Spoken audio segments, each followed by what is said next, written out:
Gepleýär Azatlyk Radiosu. Habarlar güneligi gepleşigimizde men Sehra dowam etdirýärin.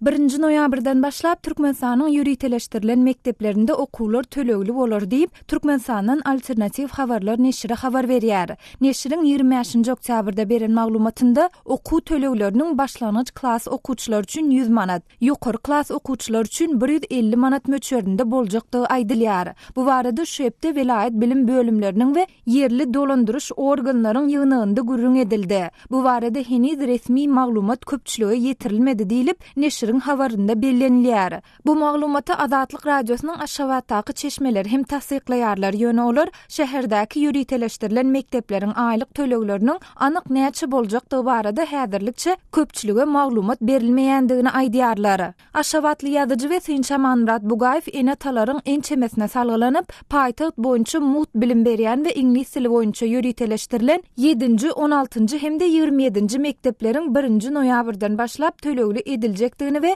bu baradaky jikmejik maglumatlaryň 31 oktýabrda mälim ediljekdigini belleýär. Atanelere zan edittirler, hem de şol 31 uni mektepleri öýlen faqat beýişdi gelmeli aýtdyrlar, kılıklananlaryna atanelere bir okuwynyň ikinji çäreğe başlanýar, onuň gary berse görüntüleşdirilen mektepler bulara töleg beriljek, şu tölegler meçhur aýdar, onu şu adente bize gelip ýeten ol, onu şu mekteplerde çağırıp okayan ataneler bilen mektep administrasiýasynyň ýürüýte şertnamasyna baglasyljakmyşyn. Hem de şu şertnamada töleg oň meçhur näçe haýfa tölenmeli.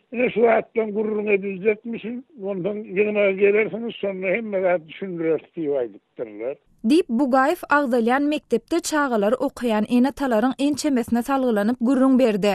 Şol bir wagtyň özünde ol Aşgabatyň parahat bir etrapçasynda ýerleşýän we estetika mektebi diýilip atlandyrylýan ýürüteleşdirilen Sungat mektebiniň öňdenem töleglidigini ýöne häzirki wagt bu mektepde de okuw tölegleriniň ýokarlandyryljakdygy barada eýem enatalaryň ýekeme-ýeke duýdurulandygyny sözüniň üstüne goşdy. Estetika mektebi diýilýän mektebinkilerine öýme jan edip aýdypdyrlar. Aýyň bir neçeli getirin, her aýyny 10 manat töleglerken, häzirki şol her aýyna 75 manat istiýarlygyny olan mentep, noýabr, dekabr aýlary şunu şoň 75 manatdan boljakly ýylyň 2-nji ýarym üçin tölegleri täzeden berilýär aýdylypdyr. Dip Bugaýew gurrun berdi.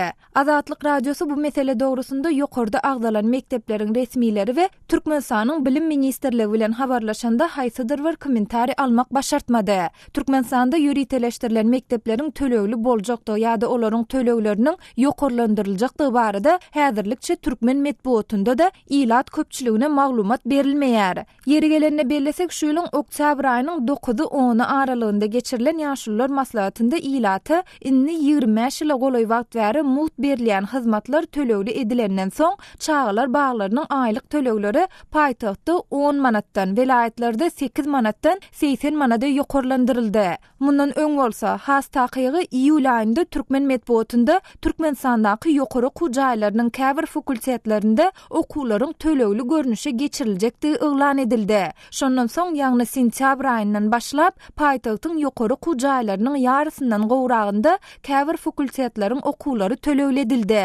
Sözümizi jemläp aýtsak, bularyň ählisi dünýäde energiýa terişdeleriniň bahasynyň aşaklamagy netijesinde Türkmenistanyň öz garaşsyzlygyna eýe bolany bäri iň agyr ykdysady krizisi başdan geçirýändigi aýdylýan döwre, ýagny aýlyklaryň, talip we pensiýa haklarynyň, kömek pullarynyň gejikdirilip berilýän we bankomatlarda naqd pulun ýetmezçilik edýän mahalyna gabat geldi.